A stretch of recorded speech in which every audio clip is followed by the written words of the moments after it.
नमस्कार, मैं अभिषेक कुमार आप सभी का स्वागत करता हूं रेलवे कैंपस से यूट्यूब चैनल पे। तो आप सभी को मेरा जय गुरु।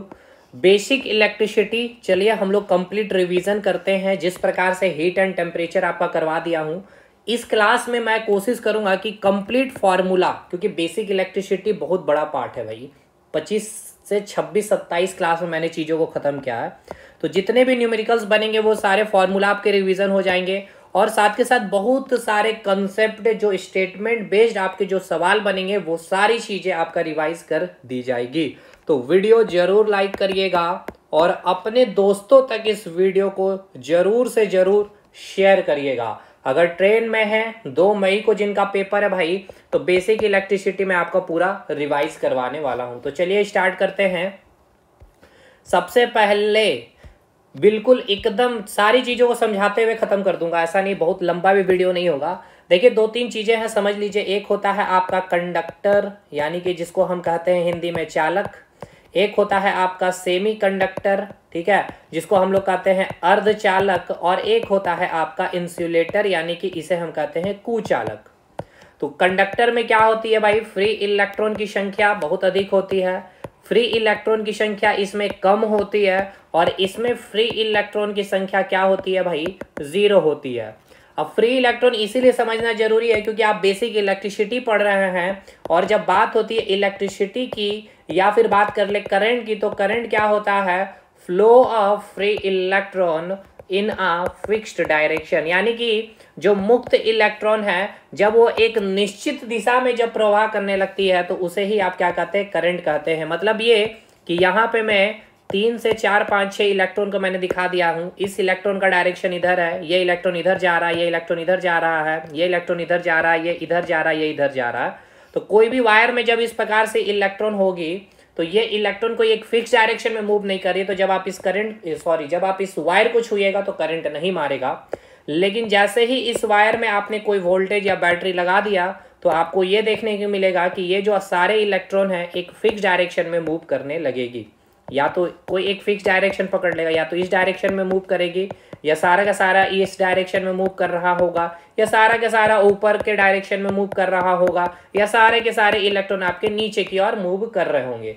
तो यहीं पे आपका सवाल बनेगा, जो इलेक्ट्रॉन है और जो आपका करंट है दोनों का डायरेक्शन आपसे पूछा जाएगा। तो करंट जो फ्लो करता है वो यहाँ से कहाँ? हाई पोटेंशियल से लो पोटेंशियल की ओर। तो भाई करंट जिस डायरेक्शन में मूव करेगा ना उसके ही अपोजिट डायरेक्शन में आपका इलेक्ट्रॉन फ्लो करता है, low potential to high potential की ओर, ठीक है। हाई वोल्टेज भी मिल सकता है, लो वोल्टेज भी लिखा मिल सकता है। यहाँ लो वोल्टेज टू यहाँ पे क्या हो जाएगा? High voltage. समझ में आया? जैसे कि एक सर्किट बना के मैं आपको दिखा दे रहा हूँ। कोई एक आपका रेजिस्टेंस है और यहाँ पे आपका कोई एक बैटरी लगी हुई है। बैटरी क्या होता है भाई? कॉम्बिनेशन ऑफ सेल को हम बैटरी कहते हैं। तो जो बड़ा प्लेट दिख रहा है ये पॉजिटिव प्लेट है, ये आपका नेगेटिव प्लेट है। तो बड़े प्लेट यानी कि पॉजिटिव प्लेट से आपका करंट निकलता है। तो ये जो पॉजिटिव प्लेट है इसको आप क्या कहते हैं सर? हायर पोटेंशियल है, यानी कि उच्च विभव पे है ये।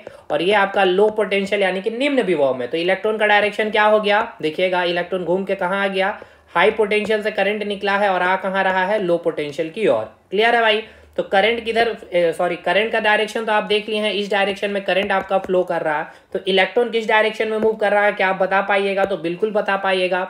जो आपका इलेक्ट्रॉन है वो अपोजिट डायरेक्शन में फ्लो करेगा जिस डायरेक्शन में आपका करंट फ्लो कर रहा होगा। तो करंट के अपोजिट डायरेक्शन में इलेक्ट्रॉन फ्लो कर रहा है, तो भाई इलेक्ट्रॉन का डायरेक्शन इस डायरेक्शन में फ्लो कर रहा है। तो भाई अगर इस डायरेक्शन फ्लो कर रहा है तो किधर से? लो पोटेंशियल से आपका हाई पोटेंशियल की ओर, ठीक है। लो पोटेंशियल से high potential, current high potential to low potential. चलिए साहब, यहां से क्वेश्चन बनेगा आपका, बन गया, वो मैंने करवा दिया। अब आइए यहाँ पे सवाल, टेम्परेचर का क्या इंपैक्ट पड़ता है ये आपसे पूछा जाएगा कंडक्टर के ऊपर। तो कंडक्टर का मतलब क्या है? इसमें फ्री इलेक्ट्रॉन की संख्या बहुत अधिक है। तो यहाँ याद रखिएगा, जैसे ही आप टेम्परेचर इंक्रीज करेंगे तो इलेक्ट्रॉन के बीच में कोलिजन होगा। कोलिजन होगा तो हीट जनरेट होगा, या फिर कह लिया जाए तो वहां का जो रेजिस्टेंस है भाई वो बहुत अधिक हो जाएगा। अब इस प्रकार से समझ लीजिए कि ये कोई एक गली है, और इस गली में जो इलेक्ट्रॉन की संख्या है यहाँ पे 8 इलेक्ट्रॉन है, ठीक है।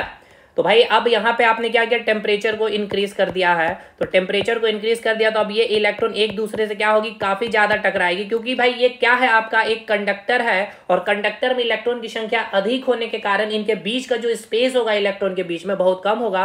तो एक दूसरे से टकराने के कारण क्या होगा भाई, हीट जनरेट होगा।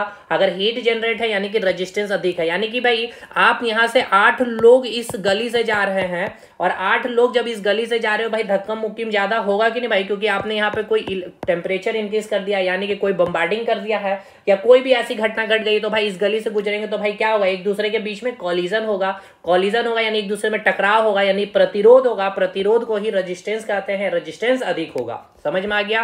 तो चलिए ये याद रखिएगा। किस केस की ये बात है भाई, ये आपकी बात है कंडक्टर की केस में। लेकिन जब बात होगी सेमीकंडक्टर की, यानी कि सेमीकंडक्टर कहने का मतलब ये है कि यहाँ पे जो इलेक्ट्रॉन की संख्या होगी वो कम होगी, यानी कि इलेक्ट्रॉन की संख्या कम, यानी कि यही गली है आपका, लेकिन अब इस गली में देखिएगा क्या हो रहा है। अब इस गली में जो है मात्र और मात्र केवल 4 ही इलेक्ट्रॉन है, क्योंकि यहाँ पे इलेक्ट्रॉन की संख्या कम होती है। ये क्या है, आपका सेमीकंडक्टर है। अब बम्बार्डिंग भी हो जाएगा ना तो कोई दिक्कत नहीं है भाई। अब ये इलेक्ट्रॉन और अच्छे से मूव कर पा रहे, क्योंकि इनके बीच स्पेस है भाई। बम्बार्डिंग हो तो भागेगा, तो भागने के लिए पास इसके पास स्पेस भी है, मतलब कि गली वही है लेकिन लोग अब 4 लोग ही जा रहे हैं। तो क्या यहाँ पे एक दूसरे के बीच में टक्कर होगी? नहीं। यानी आपने टेम्परेचर को इंक्रीज तो कर दिया सेमीकंडक्टर के केस में, तो रेजिस्टेंस यहाँ पे इंक्रीज नहीं हुआ, रुकावटें नहीं बढ़ गई, ये और तेज से भागने लगे, यानी इलेक्ट्रॉन भागने लग गया, यानी कि फ्लो ऑफ इलेक्ट्रॉन हो गया एक फिक्स डायरेक्शन में, तो करंट यहाँ से फ्लो करने लग गया इसके अपोजिट डायरेक्शन में। तो रेजिस्टेंस घट गया है, और अगर रेजिस्टेंस घटेगा भाई तो करंट अधिक ही फ्लो करेगा। ये रिलेशन आपको पता है ना, ये आपको रिलेशन आपको पता है कि नहीं? रेजिस्टेंस अगर इंक्रीज है यानी कि प्रतिरोध यानी रुकावटें ज्यादा है, तो वहां से बारात जो जाएंगे बहुत कम जाएंगे, यानी कि करंट वहां से कम फ्लो करेगा। और अगर रेजिस्टेंस बहुत ही कम है तो करंट आराम से फ्लो करेगा, यानी वहां रोकने वाले कोई लोग नहीं, तो बारात के सभी लोग निकल जाएंगे उस गली से। क्लियर है भाई? तो यहां पे रेजिस्टेंस क्या हो गया, कम हो गया है। सेमीकंडक्टर के केस में आपने टेम्परेचर को इंक्रीज कर दिया ना, तो क्या हो गया था समझिए एक बार फिर से। यहां पे इलेक्ट्रॉन की संख्या काफी कम थी, मात्र और मात्र 4 इलेक्ट्रॉन थी। अब टेम्परेचर इंक्रीज करने के क्या हुआ, इसमें और क्या आ गया भाई, काइनेटिक एनर्जी आ गया। जो इलेक्ट्रॉन 1 मीटर पर सेकंड से चल रही थी, अब वो 2 मीटर पर सेकंड से मूव करने लगी एक फिक्स डायरेक्शन में। तो भाई यहाँ पे रेजिस्टेंस क्या हो गई भाई, घट गई है, प्रतिरोध यहाँ पे घट गई है, जिसके कारण यहाँ पे करंट क्या हो जाएगा, अधिक हो जाएगा। तो सेमीकंडक्टर के केस में आपने क्या देख लिया सर, सेमीकंडक्टर के केस में आपने ये देखा कि अगर आप सेमीकंडक्टर में टेम्परेचर को इंक्रीज कर देते हैं तो रेजिस्टेंस घट जाती है, जस्ट अपोजिट टू कंडक्टर हो गया यहाँ पे। और यहाँ पे टेम्परेचर को डिक्रीज करेंगे तो रेजिस्टेंस बढ़ जाएगी। ठीक है, अब समझिए यहाँ पे बहुत इंपॉर्टेंट चीज मैं आपको समझा रहा हूं। एक होता है एब्सोल्यूट जीरो टेम्परेचर, ये आज मैंने हीट एंड टेम्परेचर में बताया, जिसको परम शून्य ताप कहते हैं, यानी सबसे लोएस्ट टेम्परेचर की बात होती है। वो टेम्परेचर होता है 0 केल्विन -273.15 डिग्री सेल्सियस और फ़ारेनहाइट में होगा 459.67 डिग्री फ़ारेनहाइट। केल्विन इसके लिए एकमात्र ऐसा स्केल होता है जिसमें नेगेटिव वैल्यू नहीं मिलती है। क्लियर है भाई? और एब्सोल्यूट जीरो टेम्परेचर मतलब लो टेम्परेचर। तो अब समझिएगा, अगर आपके पास सेमीकंडक्टर है, ठीक है, अगर आपके पास सेमीकंडक्टर है यानी कि ये गली है जिसमें 4 ही इलेक्ट्रॉन थी, ठीक है, आपने अब क्या किया है, इस सेमीकंडक्टर का टेम्परेचर को बहुत ही कम कर दिया है। बहुत ही कम मतलब कि सबसे लोएस्ट टेम्परेचर पे आ गए, यानी कि 0 केल्विन पे आ गए, -273 डिग्री सेल्सियस पे आ गए। तो अब ये इलेक्ट्रॉन क्या हो जाएगा भाई, सीज हो गया है। इतना मतलब कि टेम्परेचर कम कर दिया, ये सीज हो गया, तो इलेक्ट्रॉन मूव ही नहीं कर पा रही है, मूव नहीं कर रही है। इसका मतलब यहाँ पे प्रतिरोध क्या हो गया होगा, बहुत ज्यादा हो गया होगा इसका मतलब, यानी रेजिस्टेंस क्या हो जाती है सर, इनफाइनाइट हो जाती है। तो यही आपका सेमीकंडक्टर अब कैसा बिहेव करने लग गया, रेजिस्टेंस बहुत अधिक, तो करंट यहां से क्या फ्लो करेगा भाई, 0 फ्लो करेगा। यानी कि ये सेमीकंडक्टर अब कैसा बिहेव करने लगेगा, कुचालक की तरह। यानी क्या कहेंगे इसे सर हम लोग, इसे कहेंगे इंसुलेटर की तरह। तो यही क्वेश्चन आपसे पूछता है भाई कि सेमीकंडक्टर बिहेव्स लाइक इंसुलेटर, यानी कि अर्धचालक कुचालक की तरह कब बिहेव करेगा, टेम्परेचर क्या हो जाना चाहिए, एकदम लोवेस्ट टेम्परेचर हो जाना चाहिए। या आपसे ऐसे पूछा जाएगा कि सेमीकंडक्टर को अगर हमें इंसुलेटर बनाना है, इंसुलेटर बनाने का मतलब क्या समझ में आ रहा है ना, कि वहां पे इलेक्ट्रॉन की मूवमेंट ही 0 कर लीजिए या इलेक्ट्रॉन ही 0 कर लीजिए। तो भाई मेरे पास सेमीकंडक्टर है तो कुछ तो इलेक्ट्रॉन होगा, तो उसके मूवमेंट को ही हम 0 कर देंगे। तो क्या करना होगा सर, हमें टेम्परेचर सबसे लोएस्ट टेम्परेचर को गेन कर लेनी होगी। तो एब्सोल्यूट जीरो टेम्परेचर, परम शून्य ताप को अगर हम गेन कर लेते हैं यानी 0 केल्विन या फिर -273 डिग्री सेल्सियस, तो आपका जो रेजिस्टेंस होगा उस वायर का वो इन्फानाइट हो जाएगा। और अगर आर इन्फानाइट हो गया तो मैंने यही कहा कि अगर आर अधिक हो जाएगा तो करंट कम हो जाएगा। तो रेजिस्टेंस आपका इन्फिनिटी हो गया तो करंट क्या हो जाएगा भाई, जीरो हो जाएगा। करंट जीरो हो गया तो वो वायर आपका कैसा बिहेव करेगा, इंसुलेटर की तरह। चलिए आगे बढ़िए अब हम लोग। अब आगे आपको याद करना है, समझना है, कंडक्टर जो है आपका, कंडक्टर कहने का मतलब क्या था सर कि जहां पे इलेक्ट्रॉन की संख्या बहुत अधिक थी, है ना। तो अब ये इलेक्ट्रॉन की संख्या बहुत अधिक थी तो आपने क्या किया, इस केस में टेम्परेचर को कम कर दिया। अब यहां समझिए, आप टेम्परेचर को क्या कर रहे हैं, कम कर रहे हैं। और अगर टेम्परेचर को कम कर रहे हैं तो यहाँ पे इलेक्ट्रॉन की संख्या अधिक है भाई, तो अब टेम्परेचर को कम कर दिए तो भाई तो इसके मूवमेंट में भी थोड़ा सा यानी कि इसकी वेलोसिटी में भी क्या आ जाएगा भाई, कमी आएगी। अगर ये वेलोसिटी में कमी आएगी तो ये एक दूसरे से कम टकराएंगे, यानी कि कम टकराएंगे यानी रेजिस्टेंस कम हो जाएगा। और रेजिस्टेंस कम हो जाएगा तो करंट क्या हो जाएगा, अधिक हो जाएगा। करंट क्या हो जाएगा सर, अधिक हो जाएगा, यानी कि करंट क्या हो जाएगा, इंक्रीज हो जाएगा। यानी कि ये है तो कंडक्टर जिससे करंट अच्छी तरह से आसानी से पास कर रही है, लेकिन आपने टेम्परेचर इतना कम कर दिया कि करंट जो इलेक्ट्रॉन के बीच में जो थोड़ा बहुत भी जो कॉलिजन हो रही थी वो कॉलिजन रुक गई, यानी कि रेजिस्टेंस एकदम जीरो कर दिया आपने, इतना टेम्परेचर को लो कर दिया, यानी कि लोएस्ट टेम्परेचर आपने ले आया 0 केल्विन। तो यहाँ पे रेजिस्टेंस क्या हो गया, जीरो हो गया। और अगर रेजिस्टेंस सर जीरो कर दिया आपने, ठीक है, ये आपका क्या था, कंडक्टर था, तो कंडक्टर के केस में क्या होता है, टेम्परेचर को कम करने से रेजिस्टेंस क्या होता है, कम हो जाता है। तो आपने टेम्परेचर को कम कर दिया तो भाई आपका रेजिस्टेंस कम हो गया। रेजिस्टेंस कम होने के कारण अब ये इलेक्ट्रॉन के बीच में कॉलिजन नहीं हो पा रहा है, लेकिन ये मूव अब आराम से कर पा रही होगी। तो करंट यहाँ से क्या होगा, और अच्छा पास करेगा। करंट और अच्छा पास करने लगा यानी कि कंडक्टर कैसा बिहेव करेगा, सुपर कंडक्टर की तरह, ठीक है। तो चलिए टेम्परेचर आप डिक्रीज कर देंगे तो कंडक्टर में क्या होता है, टेम्परेचर डिक्रीज करने से मैंने अभी बताया था डायरेक्टली प्रोपोर्शनल होता है, रेजिस्टेंस बढ़ जाएगा। टेम्परेचर बढ़ाने से, टेम्परेचर घटाने से रेजिस्टेंस घट जाएगा। तो अगर आपने टेम्परेचर को घटा दिया है तो रेजिस्टेंस भी घट जाएगा, और रेजिस्टेंस घट गया भाई तो कंडक्टर से और अच्छी तरह से करंट पास करने लगेगा, जिसे हम कहेंगे सुपर कंडक्टर, ठीक है। तो चलिए यहां तक चीजें समझ में आ गई, यहां से क्वेश्चन आपका बनेगा। अब आइए भाई, चार्ज से Q इक्वल्स टू क्या होता है आपका चार्ज, ये फॉर्मूला को ध्यान से समझिए, क्वेश्चन बनेगा। Q इक्वल्स टू क्या होता है, प्लस माइनस NE, यहां से डायरेक्ट क्वेश्चन पूछेगा। यानी यहां पे समझिए क्या है भाई, Q इक्वल्स टू NE कहने का मतलब क्या है कि एक चार्ज में कितने नंबर ऑफ इलेक्ट्रॉन है। यहां से कुछ चीजों को पहले क्लियर करते चलिए जैसे सबसे पहले इलेक्ट्रॉन का कुछ पॉइंट याद करिए। इलेक्ट्रॉन का खोज किसने किया था सर, J.J. थॉमसन ने किया था, ठीक है। कब किया था, 1897 में किया था। उसके मास कितनी होती है तो 9.1 10⁻³ kg होती है। और इलेक्ट्रॉन पे कैसा चार्ज होता है सर, नेगेटिव चार्ज होता है। इसकी वैल्यू कितनी होती है 1.6 10⁻⁻19 कूलाम होती है। अब आइए बात कर लेंगे सर प्रोटॉन की। तो प्रोटॉन की अगर बात किया जाए तो ईट पर नाच यानी कि रदरफोर्ड ने इसकी खोज की थी, या फिर गोल्डस्टीन भी ऑप्शन में मिल सकता है। इसका मास अगर आपसे पूछ लिया जाए तो क्या बोलेंगे सर, 1.672 10⁻27 kg होता है। और इस पे कैसा चार्ज होता है, पॉजिटिव चार्ज होता है। कितना वैल्यू, 1.6 10⁻⁻19 कूलाम। इलेक्ट्रॉन प्रोटॉन के बाद सर न्यूट्रॉन के बारे में भी याद रखना है। इसकी खोज चैडविक साहब ने की थी। चैडविक साहब के बाद आपको याद रखना है इसका मास 1.675 10⁻⁻27 kg। और ये क्या होता है भाई, जीरो चार्ज इसके ऊपर होता है, यानी ये न्यूट्रल होता है। तो यहां से ये सारे क्वेश्चन आपसे पूछेंगे भाई, किसने खोज किया है, मास पूछ लेगा, चार्ज क्या होता है, नेगेटिव पॉजिटिव, और इसकी वैल्यू। अब इसके बाद एक और क्वेश्चन पूछा जाएगा, मास जो इलेक्ट्रॉन का है, ठीक है। उसके बाद मास, चलिए मैं यहाँ से यानी कि मैं यहाँ पे लिख रहा हूँ, देखिएगा किसका मास सबसे ज्यादा होगा, बताइएगा सबसे ज्यादा मास किसका। तो देखिए इसका मास कितना है, 9.1 10⁻⁻31, माइनस में 31 kg है। इसका मास देखिए 1.6 इसका मास देखिए 1.672 10⁻⁻27 kg, और ये 1.67 10⁻⁻27 kg न्यूट्रॉन का। देखिए -27, यहाँ भी -27, इसको हटाइए। अब इसको लेकर के चलिए, ये है 1.672, ये है 1.675। तो नेगेटिव में जो कम वो बड़ा है ना। तो मास ऑफ प्रोटॉन क्या होगा भाई, मास ऑफ प्रोटॉन क्या हो जाएगा भाई, मास ऑफ प्रोटॉन जो होगा और मास ऑफ न्यूट्रॉन, पहले यहाँ पर देखिए 10⁻⁻31 है, ये 10⁻⁻27 है, ये 10⁻⁻27। तो नेगेटिव में जिसका पावर कम वो क्या होगा, सबसे बड़ा होगा। तो सबसे पावर कम कौन है भाई, ये तो सबसे छोटा हो गया। चलिए तो यानी मास ऑफ इलेक्ट्रॉन भाई सबसे छोटा होगा मास में, यानी कि इलेक्ट्रॉन का मास सबसे कम होगा।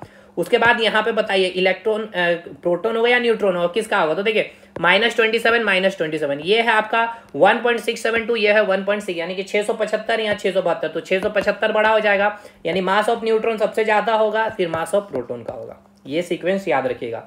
चलिए यहाँ से हम लोग स्पेस बना ले भाई, क्योंकि चार्ज के बारे में हमें और भी चीज़ों को बताना है। चलिए आगे बढ़ते हैं हम लोग फटाफट, 1 मिनट भाई।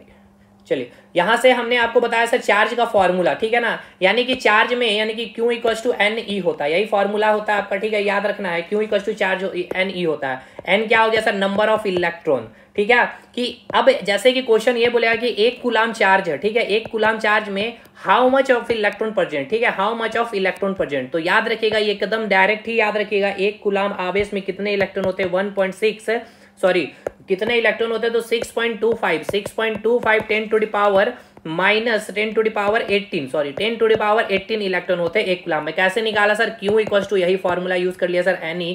कितना आवेश है सर 1 कूलाम में, कितना इलेक्ट्रॉन निकालना, इलेक्ट्रॉन पे कितना चार्ज है sir 1.6 10 to the power minus 19 coulomb, ठीक है। क्वेश्चन आपसे ये बोला गया कि 1 कूलाम आवेश में इलेक्ट्रॉन की संख्या बताइए, तो इलेक्ट्रॉन की संख्या कैसे निकलेगा, n निकालेंगे। n क्या है, नंबर ऑफ इलेक्ट्रॉन है, इलेक्ट्रॉन की संख्या है। E क्या है भाई, एक इलेक्ट्रॉन पे चार्ज कितना, तो 1.6 10 टू द पावर 19 कूलाम, और कितना कूलाम चार्ज पे पूछा गया, तो यहाँ से n नहीं निकाल लीजिएगा, 1/1.6 10 to the power minus 19 coulomb करके इसको सॉल्व करिएगा तो 6.25 10 टू द पावर 18 इलेक्ट्रॉन आएगा। अब यहाँ पे आपको 4 कूलाम पूछ ले, 5 कूलाम पूछ ले, अब आप बना लेंगे, ठीक है। चलिए पहला ऑप्शन सॉरी फॉर्मूला क्लियर है। अब देखिएगा पहला फॉर्मूला में और भी चीजों को मैं आपको बता दूं, यहाँ से क्वेश्चन न्यूमेरिकल बनेगा, देखिएगा। Q इक्वल्स टू क्या होता है सर, Ne होता है, ठीक है। Q इक्वल्स टू क्या होता है सर, IT भी होता है। तो भाई एक बात बतलाइए, Q इक्वल्स टू Ne है, तो यहाँ से आप Q की जगह IT भी लिख सकते हैं, Ne भी। तो आपको क्या किया जाएगा, करंट दे देगा, टाइम दे देगा, आपको इलेक्ट्रॉन की संख्या पूछ लेगा, ठीक है। या फिर आपको यहाँ पे क्या करेगा, करंट दे देगा, टाइम दे देगा, तो चार्ज पूछेगा, या फिर आपको यहाँ से इलेक्ट्रॉन की संख्या निकालने पूछ सकता है। तो ये तीनों फॉर्मूला आपको क्लियर है कि नहीं, ये बताइएगा। चलिए आगे बढ़ते हैं अब हम लोग यहाँ से।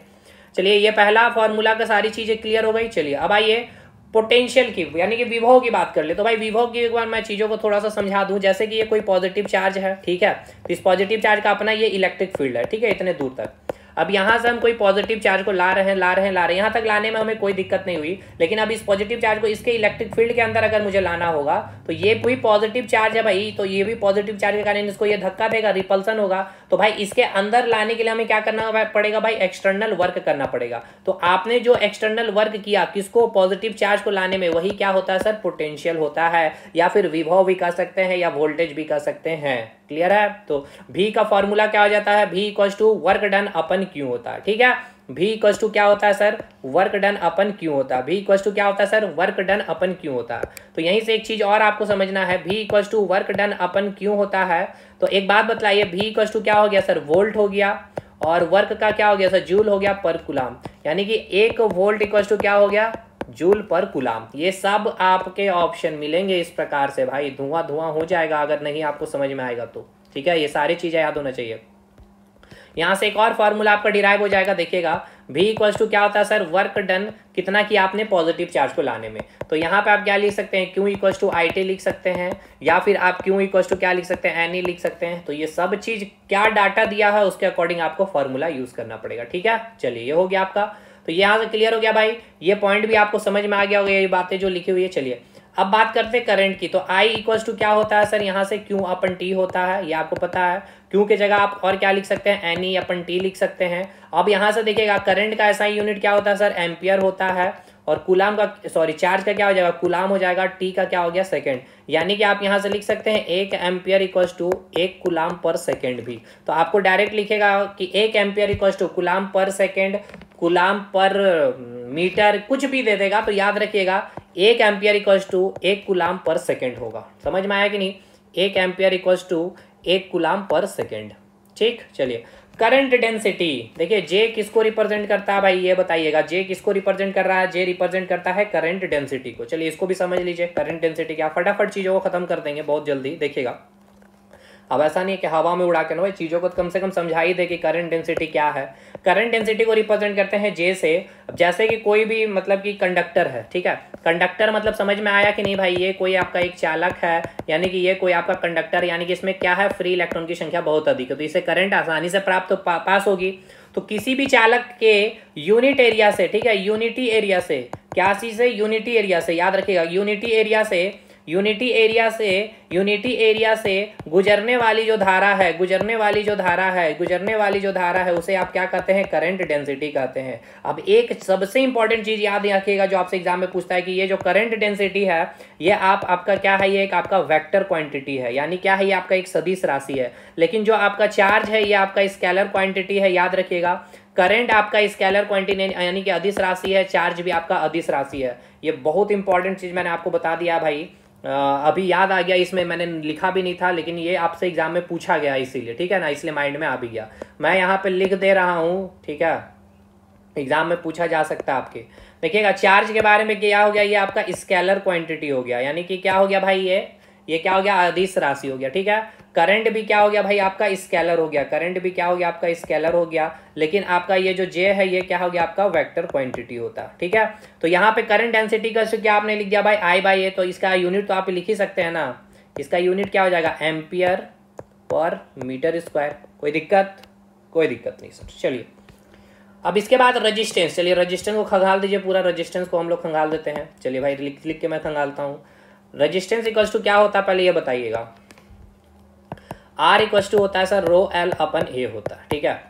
रो क्या है सर, रजिस्टिविटी है, L क्या है सर, लेंथ है, A क्या है सर, एरिया। यानी कि रेजिस्टेंस जो है 4 चीज पर डिपेंड करती है, रजिस्टिविटी के ऊपर, लेंथ के ऊपर, एरिया के ऊपर और टेम्परेचर के ऊपर, ठीक है। अब एक बात को समझिएगा, यहाँ पे रजिस्टिविटी क्या होता है, ये फिक्स्ड होता है हर एक मटेरियल का अपना अपना। अब ये जो आपका R जो है वो डायरेक्टली प्रोपोर्शनल टू रजिस्टिविटी होता है, डायरेक्टली प्रोपोर्शनल टू लेंथ होता है और डायरेक्टली प्रोपोर्शनल टू एरिया होता है। यहाँ तक चीजें क्लियर है कि नहीं ये बताइएगा। और ये आपको टेम्परेचर के बारे में तो मैंने बता दिया कि अगर आप टेम्परेचर इंक्रीज करते हैं किसका, कंडक्टर का यानी चालक का, तो रेजिस्टेंस भी क्या होगा भाई आपका बढ़ेगा। और अगर आप टेम्परेचर इंक्रीज करते हैं सेमी कंडक्टर का तो रेजिस्टेंस घटेगा। क्लियर है, ये सारी चीजें मैंने बता दिया। अब याद रखिएगा सबसे अधिक जो रेजिस्टेंस वैल्यू होता है वो किसका होता है, आयरन का होता है, इसके बाद आपका किसका होता है, कॉपर का होता है, उसके बाद आपका सिल्वर का होता है। ये सब आपका पूछेगा एग्जाम में, ठीक है। यहाँ तक चीजें क्लियर है कि नहीं भाई। ये अब इससे भी और भी अगर थोड़ा सा एडवांस यहाँ से पूछा जाएगा तो टंगस्टन का सबसे ज्यादा रेजिस्टेंस हो जाएगा, ये भी याद रखिएगा, ठीक है। उसके बाद आयरन है, उसके बाद आपका आयरन के बीच यहीं पे एल्युमिनियम भी आ जाएगा। चलिए उतना आपको डिटेल नहीं पूछेगा, टंगस्टन एक याद रखिएगा यहाँ तक, ठीक है। चलिए अच्छा, यहाँ रेजिस्टेंस से एक और चीज आपका पूछेगा क्वेश्चन, चलिए उसको भी यहाँ शायद मैंने लिखा कि नहीं पहले देख लेता हूँ, अगर नहीं लिखाऊंगा तो लिख करके मैं बता दूंगा। चलिए देखते हैं भाई क्या क्या चीजें यहाँ पे बताया गया आपको और भी। तो रेजिस्टेंस का अच्छा यहाँ पे भाई बहुत इंपॉर्टेंट चीज एक याद रखिएगा, इसकी एसआई यूनिट क्या होती है, ओम होती है, ठीक है। पहले वो छोड़िए, वहां पे आते हैं। पहले यहाँ पे देखिए आर जो होता है लेंथ का डायरेक्टली प्रोपोर्शनल, रजिस्टिविटी का डायरेक्टली प्रोपोर्शनल और एरिया का क्या होता है, इनवर्सली प्रोपोर्शनल होता है और टेम्परेचर का मैंने बता दिया। अच्छा यहाँ पे देखिए क्या किया जाएगा, आपको वायर दे दिया जाएगा और लेंथ को इंक्रीज किया जाएगा। तो थोड़ा सा इसको समझ लीजिएगा, स्पेस ले लिया जाए पहले, देखिएगा 1 मिनट भाई, थोड़ा सा समय दीजिएगा। देखिएगा क्या किया जाएगा, आपको यहाँ से क्वेश्चन जो पूछेगा आपसे, देखिएगा कोई एक वायर है, इस वायर का जो लेंथ है आपको मान के चलिए L है, बोला जाएगा इसका वायर के लेंथ को क्या कर दिया गया, 2 गुना कर दिया गया, ठीक है। तो देखिए ये आपका L हो गया, तो अब देखिए आपका लेंथ 2 गुना हो गया ना भाई। पहले जो आपका ये वायर था इस प्रकार से वायर था कोई L लेंथ का, अब आपका क्या हो गया वायर L जो है वो क्या हो गया आपका 2 गुना हो गया। इसमें जो इसकी रेजिस्टेंस वैल्यू R1 है, तो अब हमें बताइए जब इसका लेंथ 2 गुना हो गया तो R क्या हो जाएगा।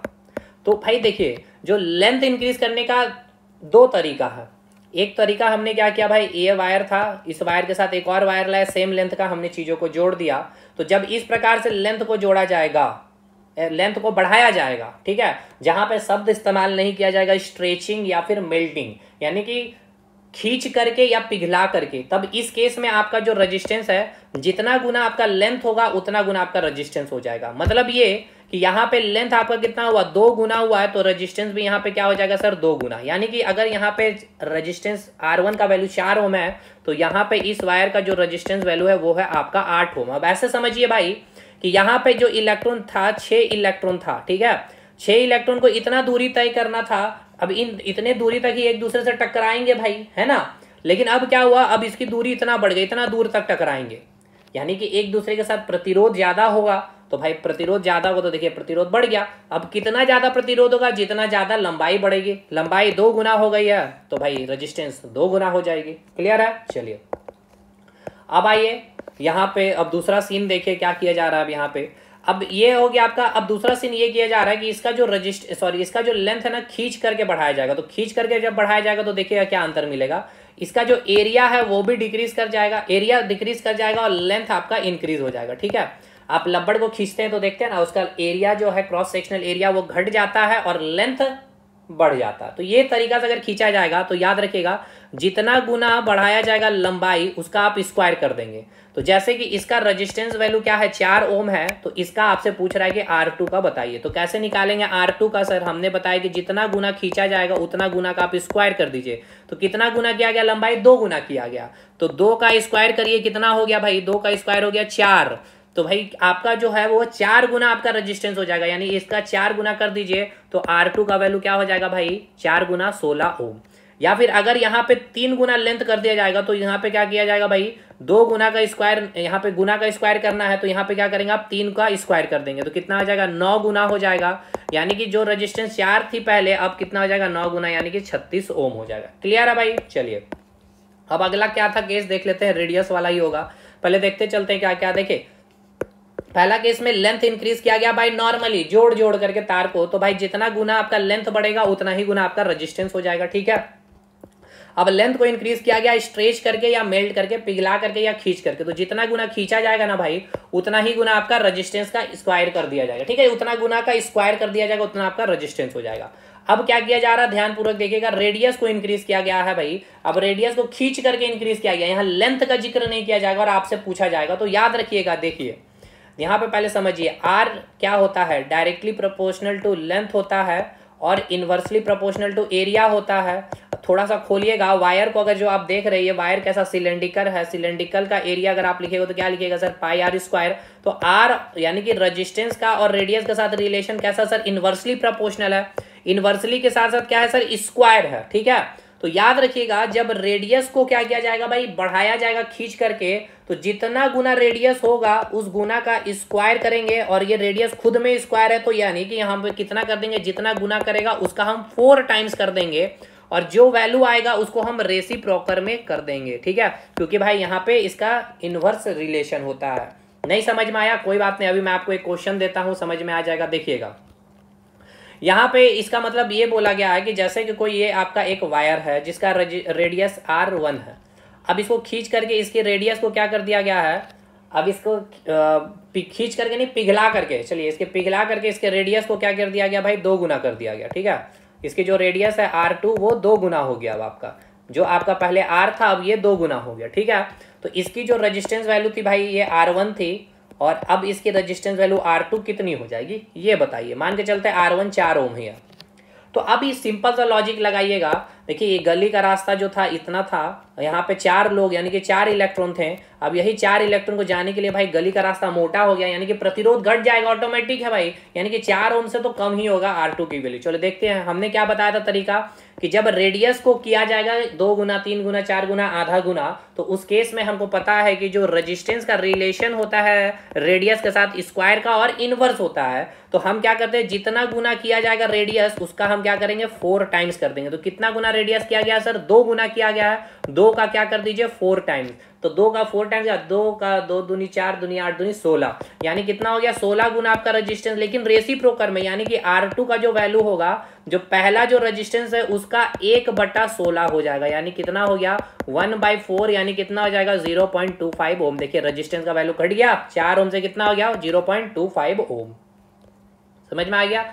वही बात यहाँ पे लिखी गई है कि जितना गुना किया जाएगा भाई उसका 4 टाइम्स कर दीजिएगा और रेसिप्रोकल में। सेम एरिया में भी याद रखना है कि एरिया में भी आपको पता होना चाहिए। देखिए एरिया में भी आपको क्या होता है, आर और एरिया के बीच में रेसिप्रोकल का रिलेशन है। तो जितना गुना एरिया होगा गुना का स्क्वायर करके रेसिप्रोकल में। जैसे कि मान लीजिए इसका जो एरिया है, अब यहाँ ले रहे हैं, ये आपका एरिया ए है और इसका एरिया 2 टाइम्स कर दिया गया। ठीक है, तो इस केस में 4 ओम है, तो हम क्या करेंगे? जितना गुना एरिया किया गया है 2 गुना किया गया, तो 2 का स्क्वायर कर देंगे, यानी कितना हो गया? 4, और जो रेसिप्रोकल में कर देंगे 1/4 इनिशियल रेजिस्टेंस का। तो इनिशियल रेजिस्टेंस कितना? 4 ओम, यानी कि इसका कितना जाएगा रेजिस्टेंस? 1 ओम हो जाएगा। समझ में आ गया भाई? चलिए बाकी मैंने बहुत अच्छे से ये सब करवा रखा है क्लासेस वगैरह में। तो ये आपका रिवीजन क्लास है, बहुत ऑलरेडी मैं सारी चीज़ें तो समझा ही दे रहा हूँ फटाफट जल्दीबाजी में ही, लेकिन करवा ही दे रहा हूँ भाई। ठीक है, कोई चीज़ छूटा नहीं है। हाँ अब आइए यहाँ से एक क्वेश्चन बनेगा भाई आपका। जो क्वेश्चन बनेगा क्या बनेगा ये देखिएगा। क्वेश्चन आपसे बनेगा कि आपका जो रेजिस्टेंस है ना, इसका भाई डायमेंशन फॉर्मूला बताइए, ठीक है। तो भाई मैंने देखिए तरीका बताया था कैसे। तो पहले पता है R इक्वल टू क्या होता है, V बाई आई होता है। तो आपको मैंने V का बोला था, मैंने किसका किसका याद करना, 8 या 9 का डायमेंशन मैंने याद कराया था। V का आपको याद करना, अगर आप नहीं याद है तो कैसे याद होगा सर।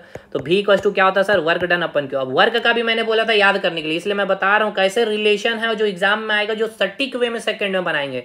तो याद करिए, एनर्जी का याद कराया था mL²T-2, और Q का भी याद होगा आपको, AT होता है। तो mL² क्या हो जाएगा, T का पावर -3 A का पावर -1। ये हो गया V का डायमेंशन, mL² T पे पावर -3 A का पावर -1, और ये है आपका A करंट है। तो भाई अब ये ऊपर चला जाएगा तो क्या आ जाएगा, mL² T-3 A का पावर -2। यही था डायमेंशन फॉर्मूला। खैर ये सब छोड़िए भाई, मैंने बहुत अच्छे से करा रखा है। अगर यूट्यूब पे भी अगर आप लोगों ने वीडियो देखा होगा हमारा, मैंने तो पहले ही कहा था भाई कि चाहे वो एप्लीकेशन में कोई वीडियो जा रहा हो, चाहे यूट्यूब पे आ रहा है, कोई वीडियो हमारा मिस मत करिएगा, ठीक है ना। टाइम पास के लिए मैं कभी वीडियो बनाया ही नहीं है।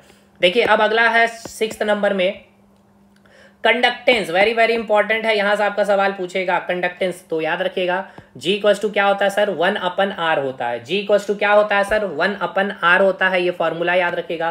तो अब G का भी आपसे यूनिट पूछ ले भाई डायमेंशन, तो R का इनवर्स कर देना है, यानी कि ये ओम इनवर्स, या इसी को मो कहते हैं या इसी को सीमेन भी बोलते हैं। Next conductivity, conductivity sigma equal to 1/ρ हो जाएगा।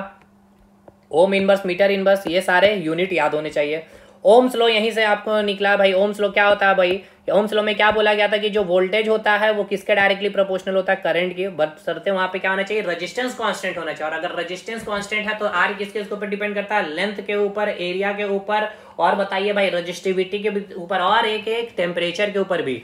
तो भाई डायरेक्टली प्रोपोर्शनल टू आई, यही प्रोपोर्शनलिटी कांस्टेंट हटाने पे हमें क्या मिलता है सर, रेजिस्टेंस मिलता है, ठीक है।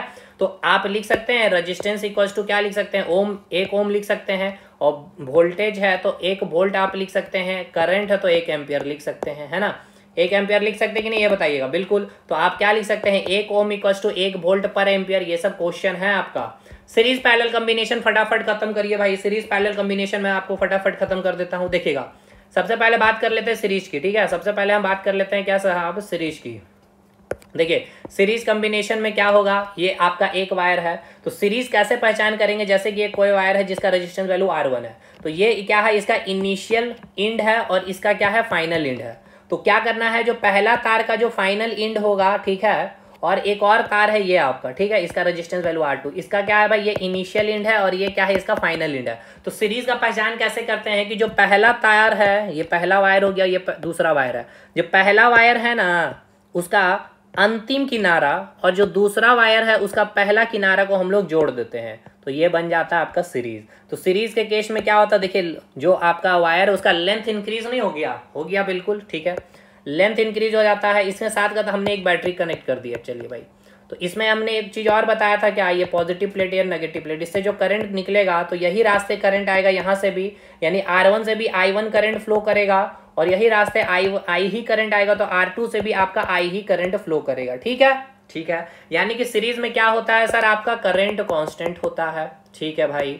इसके साथ साथ यहाँ पे मान लीजिए 10 वोल्ट का बैटरी आपने लगाया है, तो यही बैटरी जो है लगाया इस करंट को धक्का दे रहा, तब तो जा रहा है भाई। और यहाँ पे रुकावटें हैं, अब इस रुकावटें के ऊपर डिपेंड करेगा कि यहाँ पे आपने फैन लगाया है, मान के चलिए यहाँ फैन लगाया है और यहाँ पे आपने बल्ब लगाया है, यहाँ पे आपने बल्ब लगाया, तो फैन ज्यादा करंट लेगा कंपैरेटिवली बल्ब से, क्योंकि इसका पावर ज्यादा है भाई कंजम्पशन का, तो ये ज्यादा अगर बिजली खपत करेगा, तो यहाँ पे इसको करंट ज्यादा चाहिए, तो इसको धक्का देगा कौन, वोल्टेज देगा, बैटरी देगा, तो यहाँ पे ज्यादा वोल्टेज ड्रॉप होगा, यानी कि मान के चलते हैं यहाँ V1 होगा वोल्टेज ड्रॉप। ये बल्ब है तो इसको कम करंट से भी बल्ब जल जाएगा, तो यहाँ पे मान के चलते हैं जो वोल्टेज ड्रॉप होगा वो V2, यानी कि ये करंट जो पास होगा भाई उसको कौन पास कराएगा, ये वोल्टेज। तो भाई यहाँ पे मान लीजिए 10 वोल्ट का बैटरी आपने यूज किया, तो यहाँ पंखा यूज किया, तो यहाँ पे 6 वोल्ट गिरेगा, तो यहाँ पे कितना वोल्टेज गिरेगा, 4 वोल्ट गिरेगा।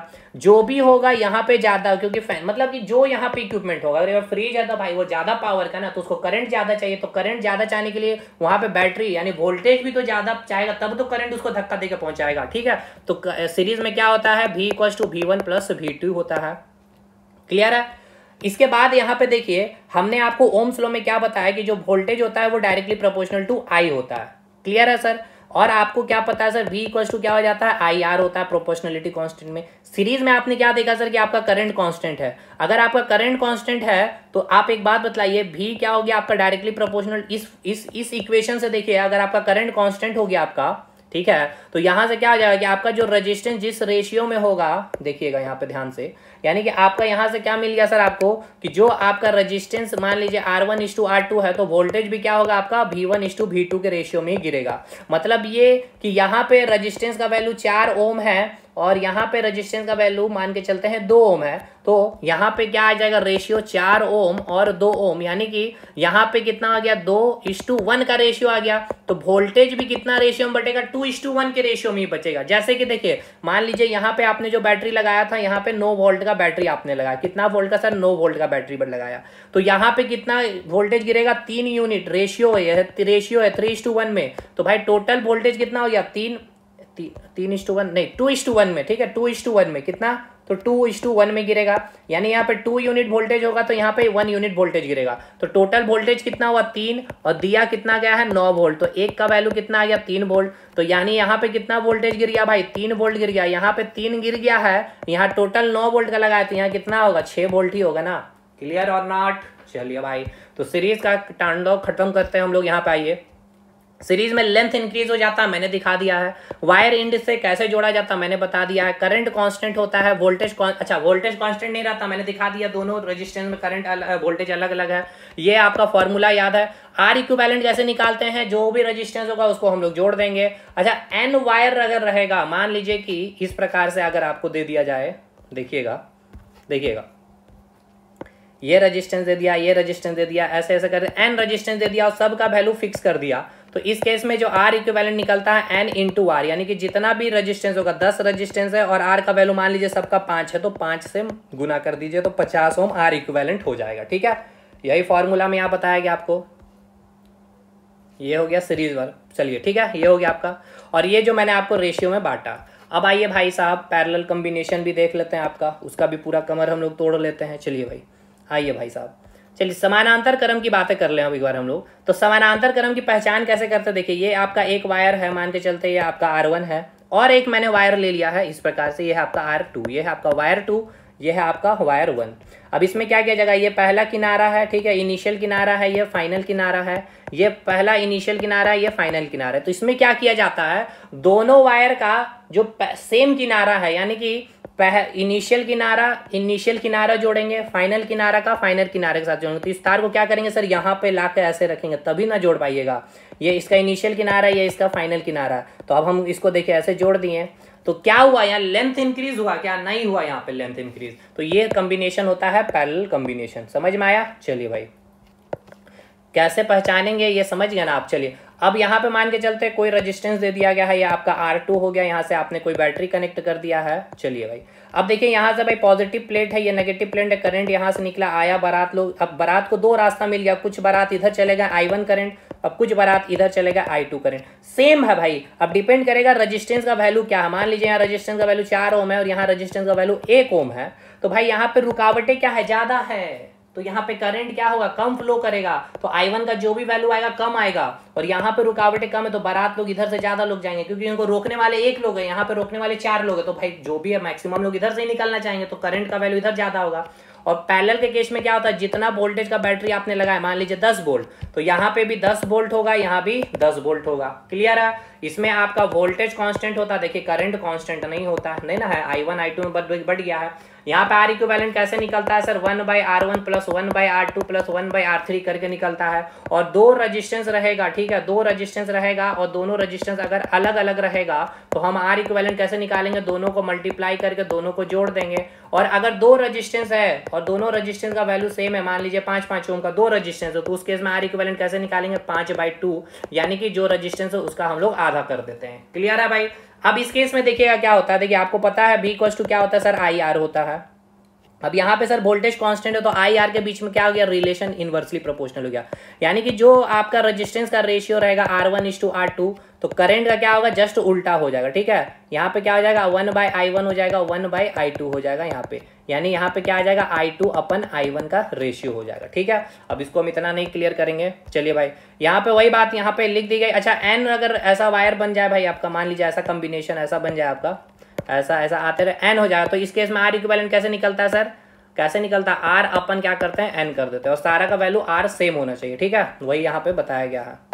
चलिए आगे बढ़ते हैं भाई, वीडियो लंबा हो जाएगा, सारा फॉर्मूला रिवाइज करवाना मुझे। अब आइए पावर का formula, series parallel combination finish है ना ये सारा चीज। ठीक है, चलिए पावर का, ये बहुत इंपॉर्टेंट है। पावर इक्वल टू क्या होता है सर, वर्क डन अपन टाइम होता है। वर्क क्या आप क्या बताए थे आपको, मैंने बताया था पोटेंशियल का फॉर्मूला, क्या बताया था कि आपने जो वर्क किया पॉजिटिव चार्ज को लाने के लिए, तो वर्क की जगह आप क्या लिख सकते हैं, वी क्यू भी लिख सकते हैं। तो वहां यहाँ पे देखिए वही लिखा गया, वी क्यू बाई टी हो गया। ठीक है, पी इक्वल टू क्या लिख सकते हैं, वी आई भी लिख सकते हैं। कैसे मैंने लिखा है, तो देखिए यहाँ पे क्यू के जगह, ये जो क्यू है आपका, क्यू के जगह आप क्या पुट कर सकते हैं बताइए, आई टी पुट कर सकते हैं। तो देखिए आई टी पुट कर दीजिए, ये टी से यहाँ पे नीचे टी है उसे टी, देखिए कैसे किया मैंने।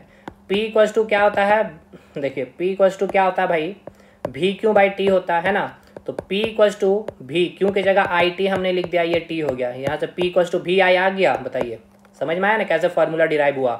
अब देखिए मैं डिराइव नहीं करूँगा भाई, वीडियो लंबा हो जाएगा। अब इतना आप मान के चल रहा हूँ कि मैं आपका रिवीजन ही करा रहा हूँ ना, तो इसको इतना लिखना सही नहीं है भाई। चलिए अगला फॉर्मूला याद रखना है, P equal to V square upon R, P equal to I square by R होता है।